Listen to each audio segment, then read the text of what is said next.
रुख करते हैं चिश्तियां का। उमर अजीज की रिपोर्ट के मुताबिक हुकूमत ने रेवेन्यू सिस्टम को डिजिटाइजेशन करने की मंजिल हासिल कर ली।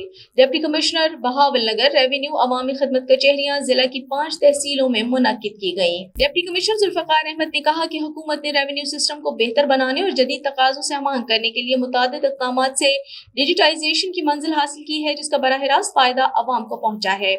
उन्होंने बहावल नगर में मुनक्किदा रेवेन्यू अवामी खदमत कचहरी में साइलिन से बातचीत करते हुए मजीद कहा कि रेवेन्यू अवामी खदमत कचहरियां रेवेन्यू रिकॉर्ड की दुरुस्तगी, फर्द इंतकालात, रजिस्ट्री, डोमिसाइल, इनकम सर्टिफिकेट और साइलिन के रेवेन्यू से मुतालिक दीगर मसाइल हल करने में बहुत मुआविन साबित हो रही हैं। डिप्टी कमिश्नर ने रेवेन्यू अवामी खदमत कचहरी में लोगों के रेवेन्यू से मुतालिक मसाइल सुने और दरख्वास्तें भी वसूल की और उनके मसाइल के हल के लिए मौका पर अहकामात जारी किए। उन्होंने बताया कि रेवेन्यू अवामी खदमत कचहरियां बहावल नगर के अलावा जिला की दीगर तहसीलों चिश्तियां, हारूनाबाद, फोर्ट अब्बास, मंचनाबाद में भी मुनक्किद की गई, जहां मुतल्लिका असिस्टेंट कमिश्नर्स ने अवाम उन्नास के रेवेन्यू से मुतालिक मसाइल हल किए।